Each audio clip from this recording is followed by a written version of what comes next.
Hey, what's up, everybody? Welcome back to the Tomatoito Boxing Show. And we are on location once again back in Phoenix, Arizona. We are actually in Glendale right now. It's a late night episode that I'm recording just outside of my hotel down the street from where the fight's going to take place tomorrow, out at the Westgate Center over at the Desert Diamond Arena. I'm literally down the street where I could see the arena from my view here, where I'm sitting outside of the hotel where I'm at.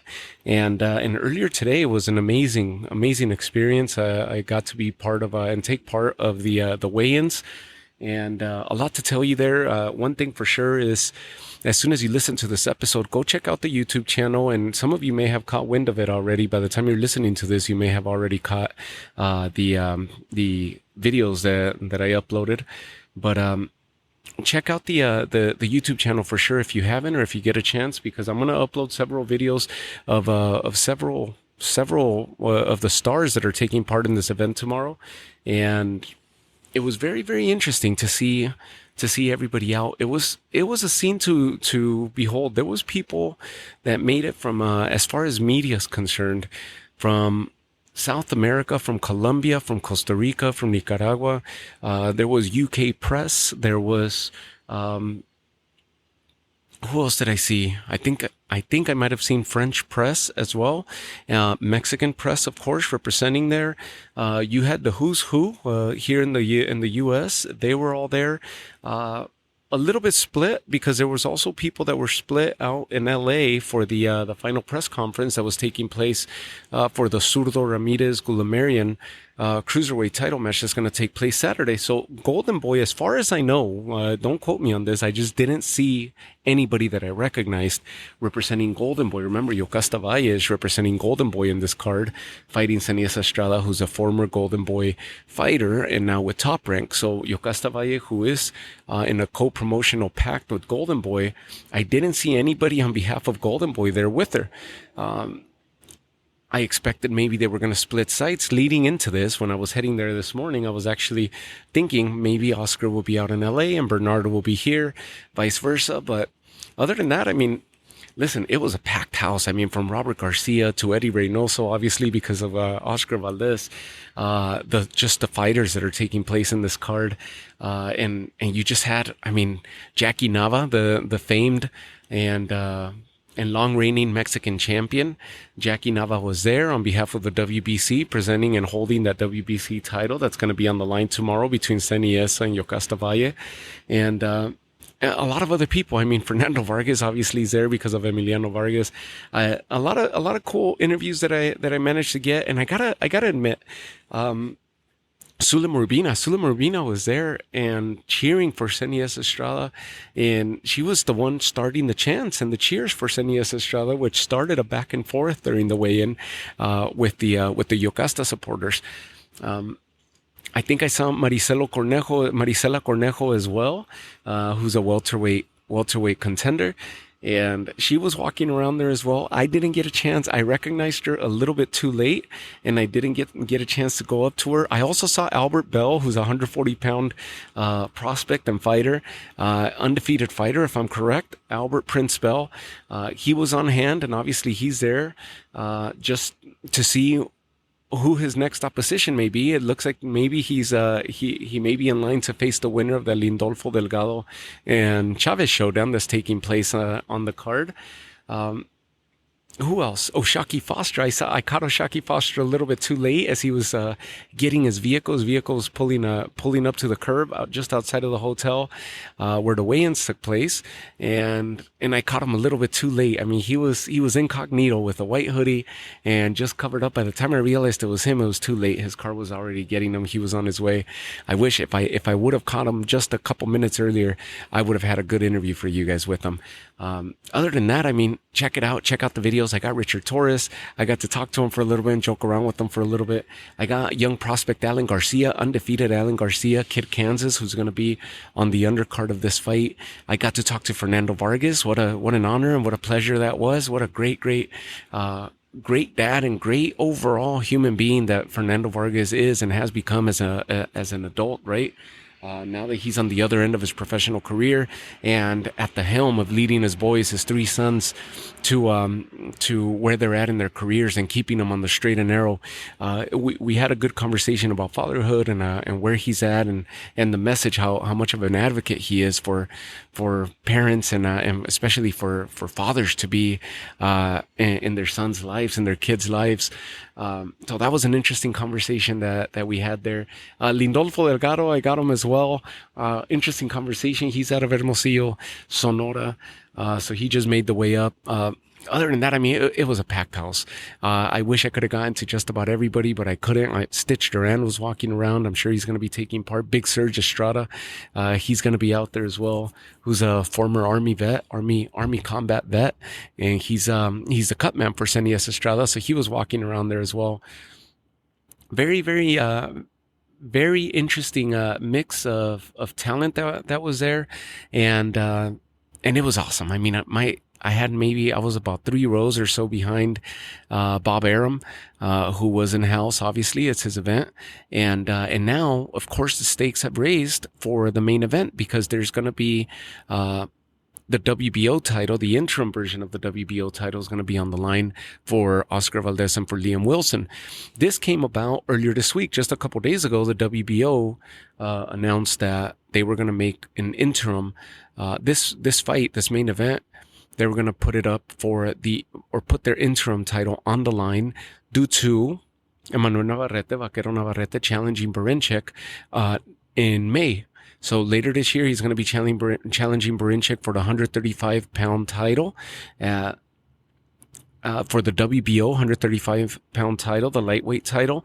And because of that, they don't know whether he's going to choose to defend and come back to defend the 130 title, or if he's just going to take over that 135-pound division and take that title.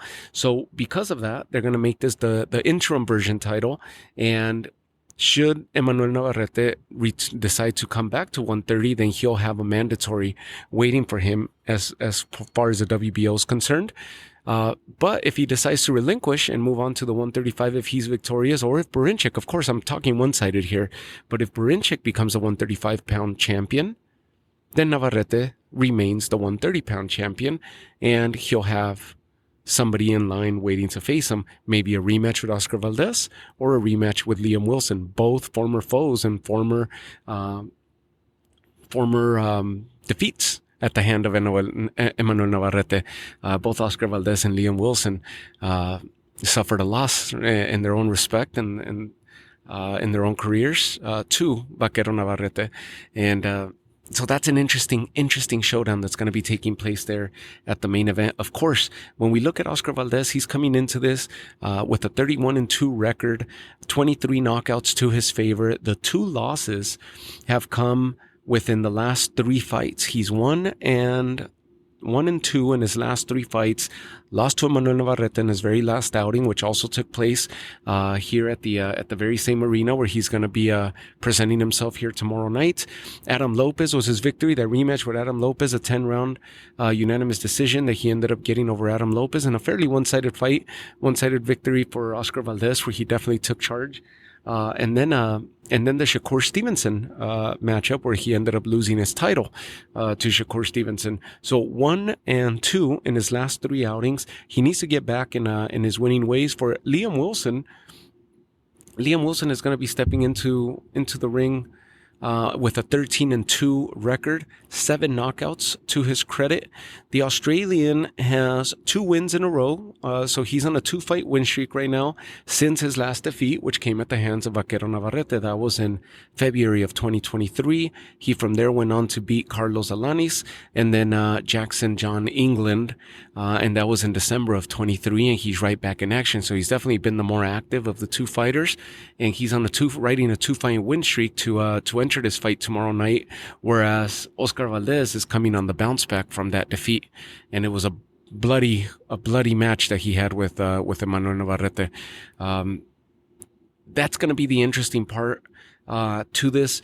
Liam Wilson with the height, with the reach, somewhat speed, but I would definitely like to give the speed to Oscar Valdez. I think Liam Wilson gets to deliver quite a bit.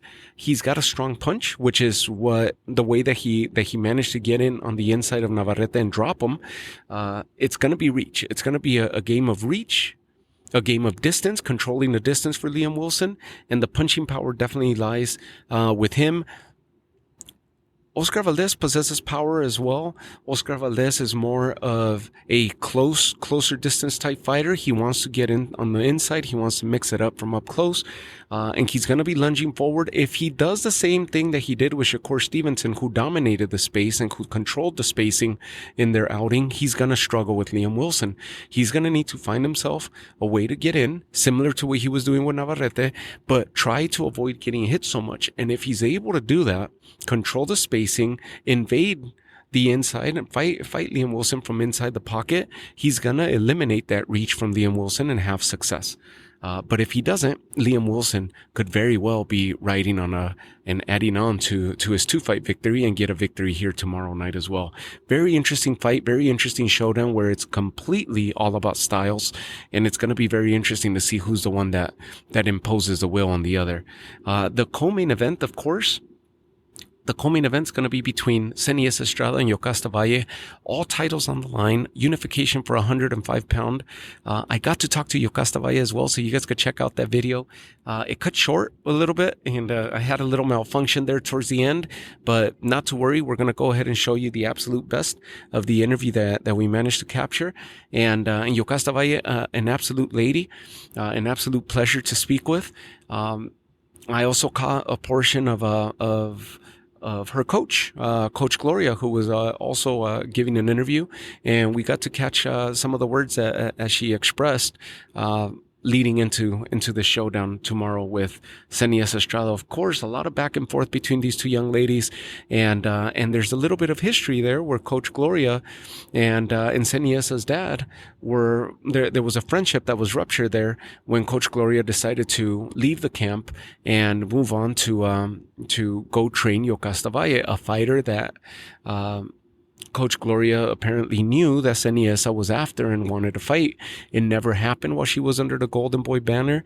And then Golden Boy, as soon as SENIESA leaves, is on a bit of a long layoff, ends up signing with Top Rank, and then Golden Boy turns around and goes and signs Yokasta Valle and adds Yokasta to their roster. When that took place, of course, there's even more animosity on behalf of SENIESA Estrada that built up there and that's pent up there. So the promotional issues, the fact that there's a coach in between that ended up leaving SENIESA's camp, that knows and has a little bit of history with SENIESA and now with Yokasta Valle, the issue with the titles, of course, that's the most important thing, where this is a big unification bout, all 5 titles on the line. Huge stakes, and the first time that this division is going to have an undisputed champion at 105 pounds. Huge stakes there. SENIESA Estrada's coming in undefeated, with a 25-0 record, 9 knockouts to her credit, and she's coming off that victory against Leonela Yurica. And then Yokasta Valle is coming in with a 30-2 record, with 9 knockouts to her credit. And Yokasta Valle, of course, is coming off of that victory against SENIESA's former foe, Anabel Ortiz, who SENIESA defeated out in Fort Worth, Texas, a couple years back. So both of them very experienced. Yokasta Valle has the 2 losses in her career. One of them came at the hands of Tina Ruprecht, who is also a former foe of SENIESA Estrada, who SENIESA managed to defeat fairly easy, and then Naoka Fujioka. And those are the 2 losses, back-to-back losses for Yokasta Valle. Again, those losses came in December of 2017, and then December of 2017, and then June of 2018. So just 6 months apart, back-to-back losses. And since then, she's amassed a streak of victories, and she's been on the up and up, especially ever since she added Coach Gloria, and her style changed. She is more apt. She is more analytical in the ring, more methodical, and then of course she does get baited a lot, as SENIESA does too. The egos take over and they start exchanging with one another, and that's what we're expecting here. there's something unique about this fight as far as Seniesa, because the emotions are riding high on her end, and she's been very vocal stating that this is a personal fight for her, a personal showdown for her, whereas Yokasta has maintained her feet on the ground, very humble. She knows what the task is at hand, and she's remained very professional about this and says that this is just business, while Seniesa says this is very personal for her. The interesting thing with this fight that I'm the one noticing, or a lot, I don't know if a lot of people are overlooking it, but it's definitely something that I'm going to be looking out for, is, remember, Seniesa Estrada's coming off of a long layoff. She's been gone for quite a while, and after her last fight with Yurika, her last fight took place in July of 2023. So we're looking at 8 months layoff. An injury, a severe injury to her right hand, where she ended up having to require surgery to repair that hand. And during the surgical process, they found even more anomalies with the hand, more injuries that they had to fix. So it was a very invasive injury, or surgery for that matter. And to which she says that she's completely fine now, but to her own admission, she started punching once again. December 31st, New Year's Eve, is the first time that she started lightly punching the bag and getting her hand back into condition to start training again. That's just 3 months ago. So who knows how that hand responded for her in camp. That's something key that I'm going to be looking at tomorrow. Very interested to see how that's going to play out for her.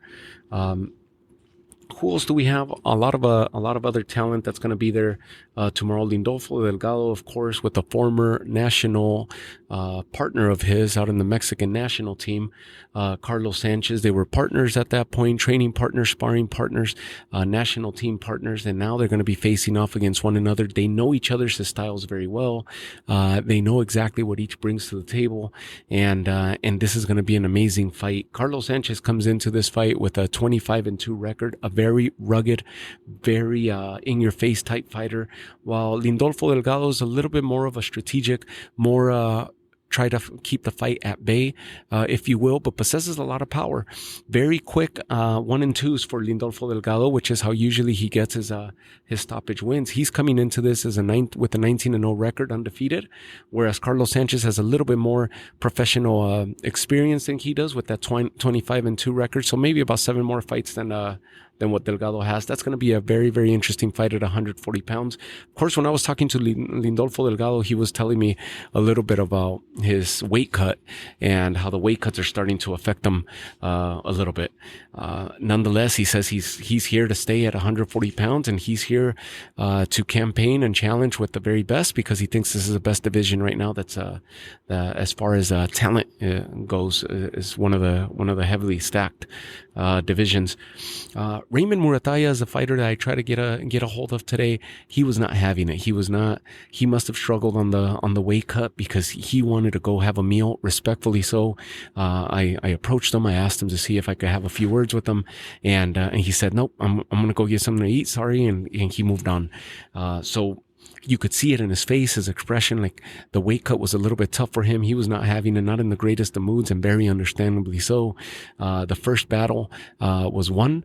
He ended up successfully meeting weight, and he's going to be fighting Solisani Endogeni, who was last active not that long ago, just a few months back, against Arnold Barbosa when he made his debut for Golden Boy.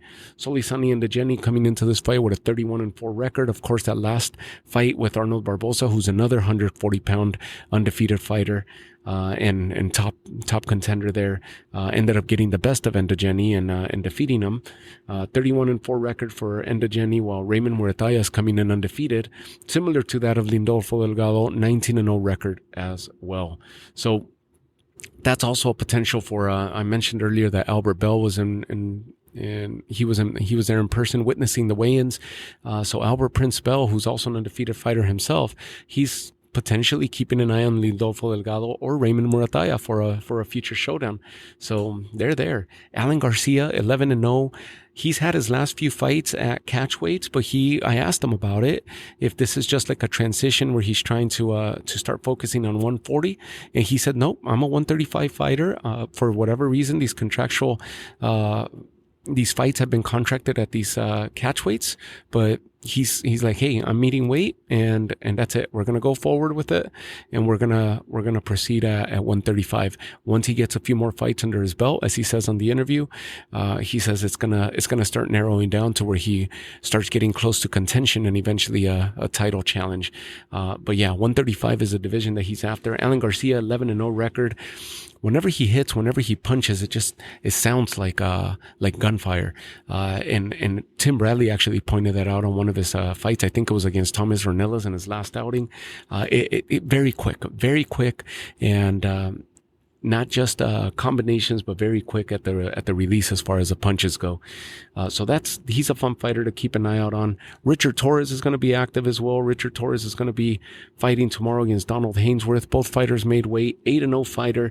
And I got a chance to talk to him, so check that interview out as well.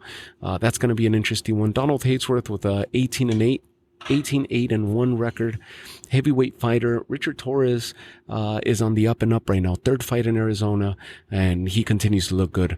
And then, of course, the last fighter to keep an eye out on is going to be Fernando Vargas, who was so gracious to speak to us earlier today. Emiliano Vargas, undefeated, fighting one of Alan Garcia's former opponents in Nelson Hampton. Alan Garcia got the best of him, of course, and this is a 10-8 fighter against Emiliano, who's 8-0 right now, also campaigning at 135 pounds. So with that said, I hope you guys enjoy that. Check out the interviews that are going to be posted up, and then check out the fights tomorrow. It's going to be a fun night. So I'll let you guys all with that. Have yourselves a great night, and I'll check you guys out on the recap episode.